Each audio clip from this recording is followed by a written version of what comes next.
How much can 1 month change the day in the life of a cyclist? Well, if that month is November, an awful lot.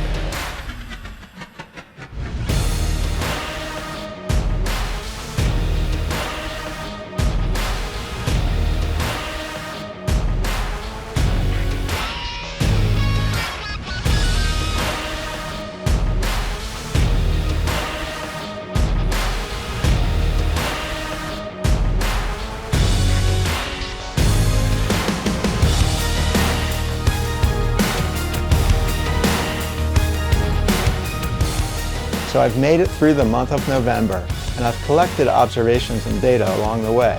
So I'd like to take a look at that data to see what I've learned in order to keep myself going as long as possible into the off-season, and hopefully all the way through to next year. So let's take a look at that data and see what I've learned. November actually started out better than October ended, with some deceptively warm weather. But as I was soon to learn, that was short-lived.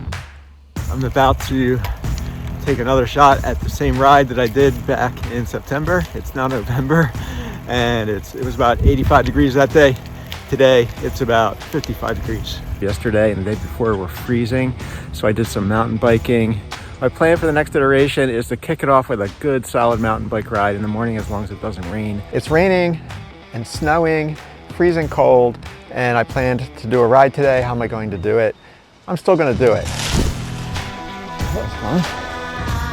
Sort of. I'm starting to recognize that when you're riding into the off-season, you have to change your expectations and be more flexible. I'm at the top of a relatively bumpy, boulder-covered trail, and I'm going to ride down this trail right now. And that brings a little extra risk, so I'm going to have to be very careful. But here I go.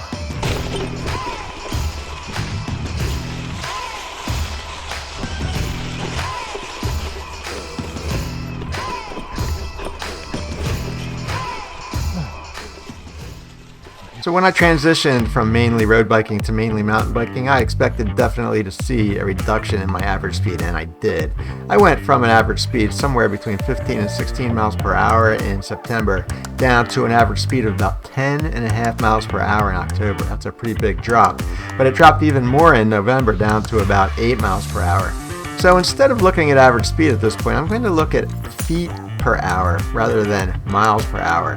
And in October, I averaged about 730 feet per hour in my ascents. And in November, it dropped a little bit down to 567 feet per hour. So what that tells me is I need to focus on my speed on the climbs in December.